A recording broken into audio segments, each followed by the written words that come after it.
The way we live today is different, to say the least.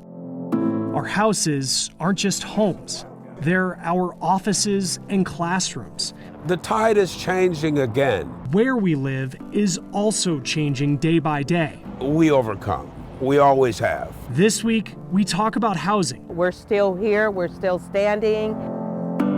Its landscape in 2021 and what to expect as we continue to step through this pandemic. This is The Race.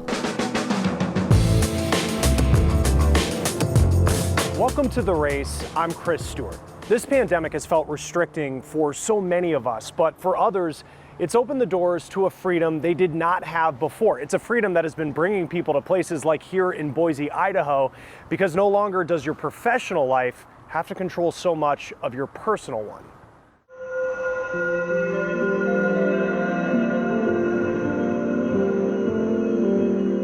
Where would you move if you could just go? For a growing number of Americans, it's here. I don't think Idaho ever crossed my mind when I was younger. I thought of Idaho as they have a lot of potatoes up there. Will and Sarah Mortensen say Boise has given them and their children what Southern California couldn't. The 4 seasons here and everything that the kids could experience. They moved here in 2019 before the pandemic, when Will's company let him work remotely. I definitely have less anxiety, less stress. That I can tell. They're now living in a home they say would cost twice as much as where they lived outside Los Angeles. To get this land here, you couldn't have, many families couldn't get that in California. You'll find stories like theirs in many subdivisions sprouting up here. For 2 years straight, United Van Lines says Idaho is the state with the highest rate of people moving to it. Our most active price point in Ada County right now is right around that $450 to $550. Real estate agent Barbara Dopp says 2020 was her best year ever selling homes. Most of our phone calls come from California and from Washington, some from Oregon. Zillow says over the past decade, the Boise housing market's value has gone up more than anywhere else in America. Real estate in the last couple of years is, the best way to describe it right now is just it's intense. This state might offer an escape from the cost and congestion of more populated areas, but she says there is another reason people are coming to the Boise metro area. The larger cities that people are leaving are a more liberal stance, and Boise is still a pretty conservative. Idaho in general is a pretty conservative state. Jody's his nickname, so Judy and Jody, that's us. Judy and Jody, aren't we cute? The Davids aren't afraid to say they don't agree with the politics of where they called home for most of their lives. I don't want to become political, but that's really the main reason. I mean, we just got tired of California. They moved to Idaho in 2019 to a home with a garage big enough for their RV. Southern California, we both grew up there. We're born and raised there. There's things that we absolutely love about that place. There are many reasons why people move. For Will and Sarah, it was a freedom many now carry in this pandemic. And if you can work remote, you might as well live where you want to live. For Boise, whatever is drawing tens of thousands of people here, it is a calling that seems to be getting louder.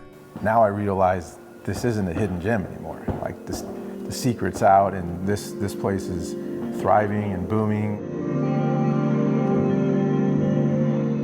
Housing prices have increased dramatically in the pandemic, and now there are economists predicting that it could lead to an uneven economic recovery. Alicia Nieves takes a look at how the housing market could help even things out. Home prices have soared throughout the U.S., with the price of a median single-family home, for example, up almost 15% in less than 12 months. A typical homeowner in 2020, just by being a homeowner, they would have accumulated around $24,000 in housing wealth. Dr. Lawrence Yoon is a senior economist at the National Association of Realtors. He explains the soaring home prices coupled with the stock market surge, also up almost 15% from its pre-pandemic level, both have created a historic high in the average person's wealth relative to their income. It's also a sign of a strong economic recovery to come this year.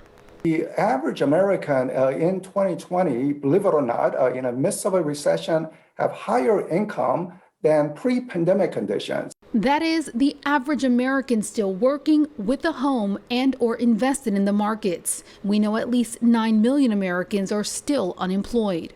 And I think we have to keep in mind that one of the key features of this recovery is it's K-shaped. Some families are doing relatively well, others are being left behind. Gregory Dacco is the chief U.S. economist at Oxford Economics and points out while wealth is increasing for some Americans, especially homeowners, it is critical to focus on how to make the economic recovery equitable for millions who are not homeowners.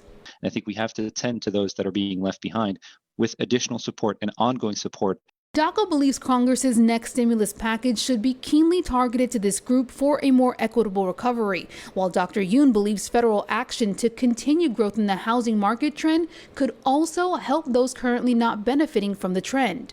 It will create more U.S. jobs by building more homes, means local workers and the local communities, adding to the job creation. We need to greatly ramp up.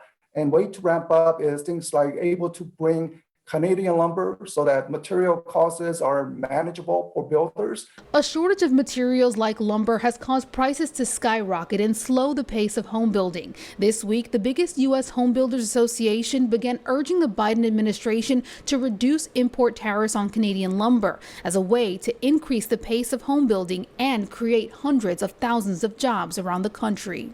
I'm Alicia Nieves reporting. Black families and businesses are being pushed out of the only historically African-American neighborhood in Portland, Oregon. People looked at you like you were a foreigner in your own neighborhood.